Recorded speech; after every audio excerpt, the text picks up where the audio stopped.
नमस्कार दोस्तों, आपका फिर से स्वागत है हमारी चैनल ITAS CBT एग्ज़ाम में। तो आज हम इंजीनियर ड्राइंग के फर्स्ट ईयर का 2018 का पेपर सॉल्व करेंगे, जिसके अंदर 25 MCQ प्रश्नों के बारे में हम चर्चा करेंगे। तो दोस्तों, इससे पहले हमने पेपर 1 के बारे में डिस्कशन किया था। आज पेपर नंबर 2 जो आपकी CBT परीक्षा पास करने के लिए बहुत उपयोगी होगी। तो चलो शुरू करते हैं।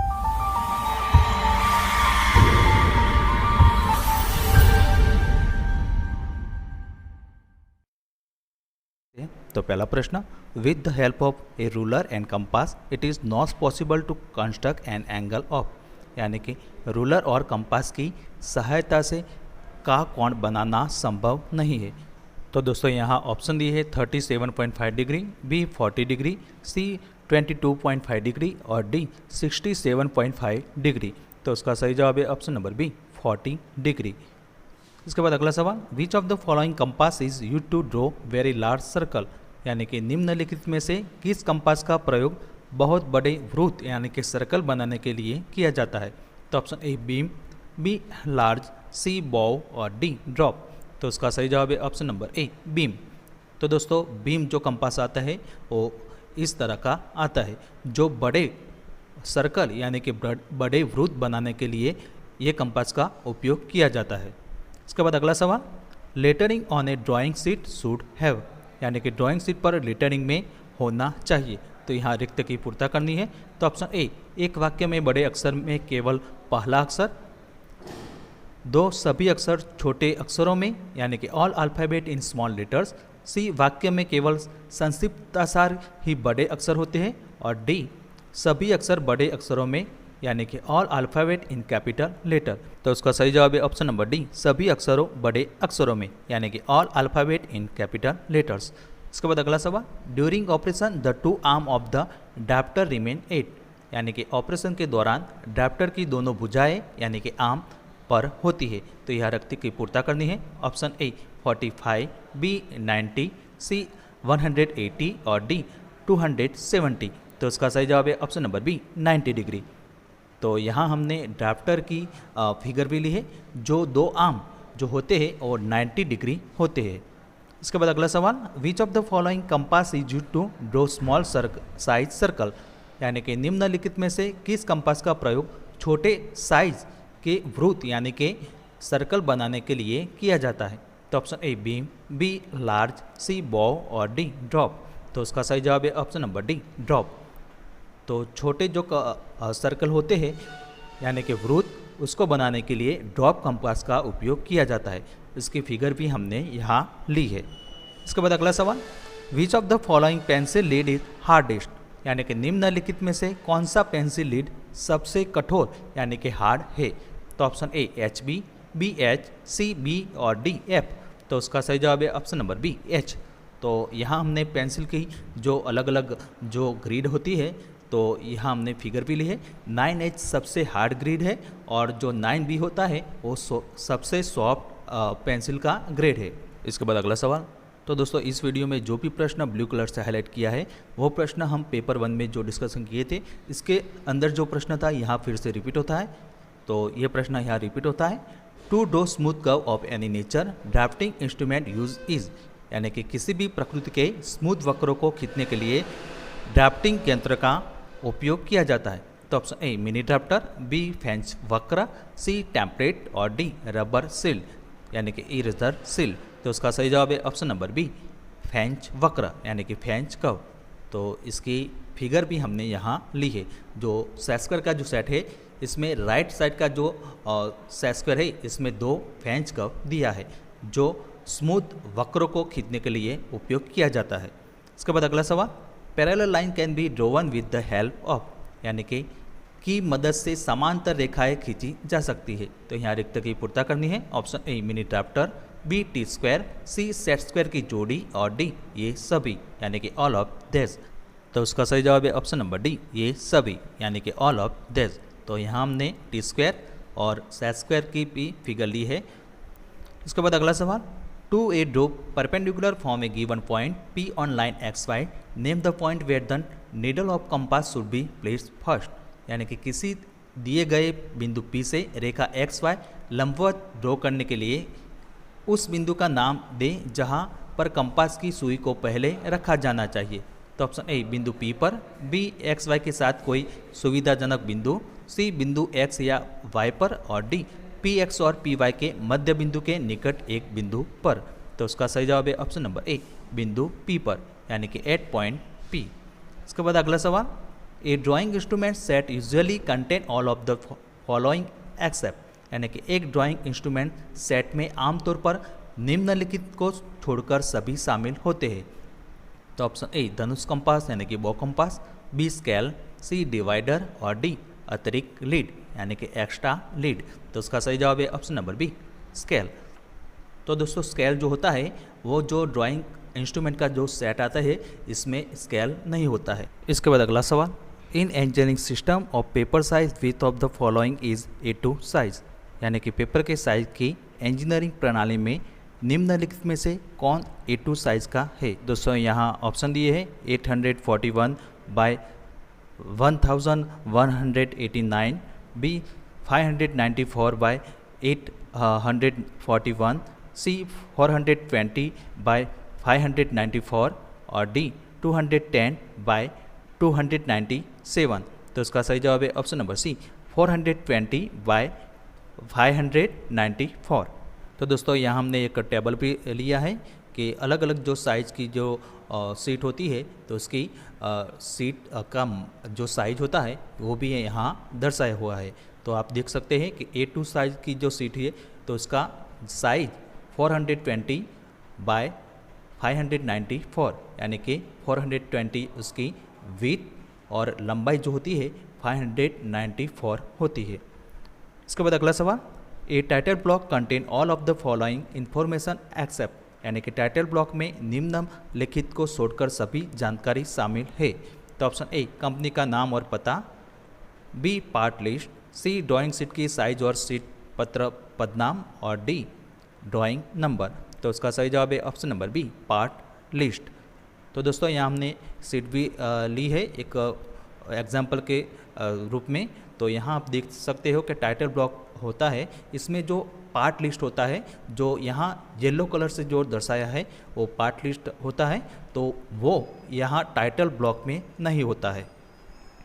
इसके बाद अगला सवाल, which of the following pair of orthographic view both show the height dimension, यानी कि निम्न में से कौन सा जोड़ी ऑर्थोग्राफिक व्यू दोनों ऊंचाई आयाम को दर्शाता है। तो दोस्तों यहाँ ऑप्शन दी है टॉप और फ्रंट, बी लेफ्ट साइड और फ्रंट, सी टॉप और रियर और डी बॉटम और राइट साइड।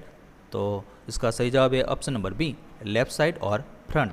तो दोस्तों यहाँ हमने फिगर भी ली है, तो यहाँ जो लेफ्ट साइड और फ्रंट साइड होता है वो दोनों ऊंचाई का आयाम को दर्शाता है। तो यहाँ हमने आइसोमेट्रिक जो ड्राइंग है इसमें भी यहाँ हमने जो माप साइज होते हैं तो ये हमने दिखाया है। इसके बाद अगला सवाल, सेंटर लाइन आर ड्रोवन एज, यानी कि केंद्र रेखाएं के रूप में खींची जाती है। तो यहाँ रिक्त की पूर्ति करनी है। ऑप्शन ए निरंतर संकरी रेखाएं यानी कि कंटिन्यूस नैरो लाइंस, बी धाराशायी संकरी रेखाएं यानी कि डैशड नैरो लाइंस, सी लंबी धाराशायी बिंदीदार संकरी रेखाएं यानी कि long dashed dotted narrow lines और डी लंबी धाराशायी डबल बिंदीदार संकरी रेखाएं।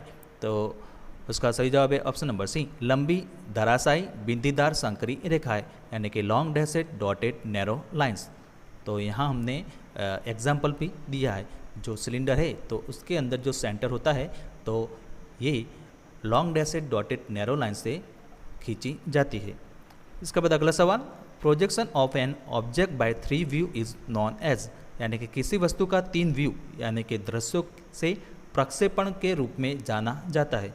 तो दोस्तों यहाँ रिक्त की पूर्ति करनी है। तो ऑप्शन ए परिप्रेक्ष्य यानी कि पर्सपेक्टिव, बी सममितीय यानी कि आइसोमेट्रिक, सी ऑब्लिक और डी ऑर्थोग्राफिक।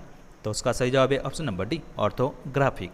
इसके बाद अगला सवाल, the recommended symbol for indicating the angle of projection show 2 view of the frustum of a, यानी कि प्रक्षेपण के कोण को इंगित करने के लिए अनुशंसित प्रतीक के चिन्ह के 2 व्यू दिखाता है।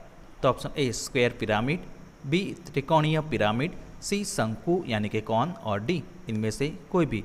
यानी कि एनी ऑफ दिस। तो उसका सही जवाब है ऑप्शन नंबर सी, शंकु यानी कि कौन।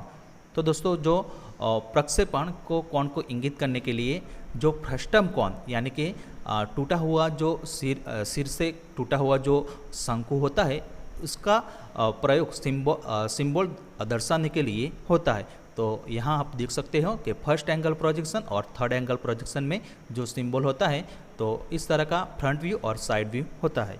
इसके बाद अगला सवाल, the projection in isometric view are, यानी कि आइसोमेट्रिक व्यू में प्रक्षेपण यानी कि प्रोजेक्शन होते हैं। तो ऑप्शन ए कन्वर्जिंग, बी प्रक्षेपण तल के समांतर, सी डाइवर्जिंग और डी समतल प्रक्षेपण के लंबवत। तो उसका सही जवाब है ऑप्शन नंबर सी, डाइवर्जिंग। इसके बाद अगला सवाल, तो दोस्तों ये प्रश्न पेपर 1 में था, यहाँ फिर से रिपीट होता है। तो निम्नलिखित में से कौन सा उद्देश्य डिवाइडर द्वारा पूरा नहीं होता है। तो ऑप्शन ए रेखाओं या वक्रों को बराबर भागों में विभाजित करता है, बी ड्राइंग के एक हिस्से के दूसरे हिस्से में माप स्थानांतरित करता है, सी भागपूर्ण आकार छोटा आकार या बढ़े हुए आकार का चित्र बनाता है और डी ड्राइंग पर समान दूरियों की एक श्रृंखला सेट करता है। तो उसका सही जवाब है ऑप्शन नंबर सी, भागपूर्ण आकार यानी कि साइज छोटी साइज या बढ़े हुए आकार यानी कि साइज का चित्र बनाता है, यानी कि make full size, reduce size और एनलार्ज साइज ड्राइंग। इसके बाद अगला सवाल, the inclination of letter recommended by BIS is, यानी कि BIS द्वारा अनुशंसित अक्षरों का झुकाव है। तो यहाँ रिक्त की पूर्ता करनी है। तो option A 75 degree, B 70 degree, C 65 degree और डी 60। तो उसका सही जवाब है ऑप्शन नंबर ए 75 डिग्री। तो यहाँ हमने एग्जाम्पल के रूप में एक इंक्लाइन लेटरिंग जो होते हैं वो 75 इंक्लाइन होते हैं। इसके बाद अगला सवाल, 2 पॉइंट परस्पेक्टिव आर ड्रोवन बाय, यानी कि 2 बिंदु परिप्रेक्ष्य द्वारा तैयार किए गए हैं।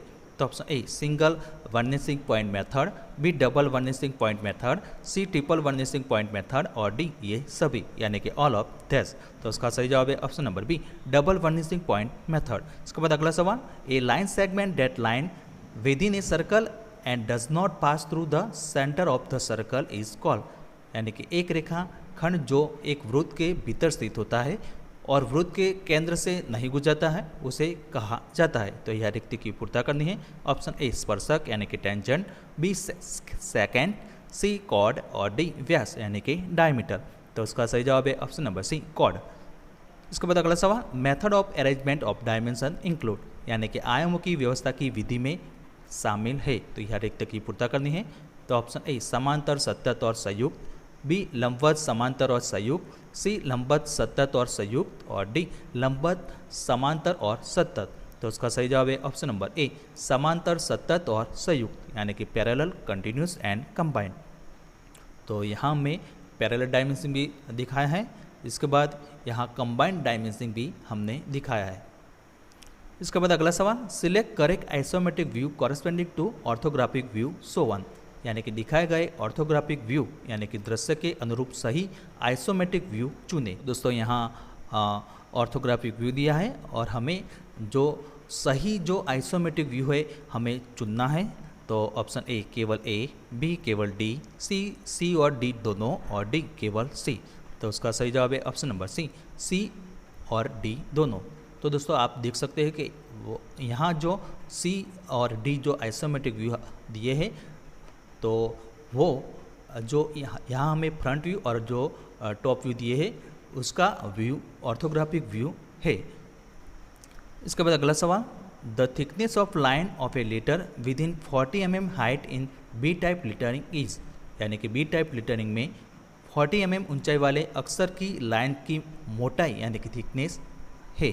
तो यहाँ रिक्त की पूर्ता करनी है। Option A 1 mm, B 1.4 mm, C 1.25 mm और डी 2 mm। तो उसका सही जवाब है ऑप्शन नंबर बी 1.4 mm। तो यहाँ हमने टेबल भी दिया है। तो आप देख सकते हैं कि 40 mm जो ऊंचाई होती है तो उसकी जो थिकनेस मोटाई जो होती है 1.4 mm होती है।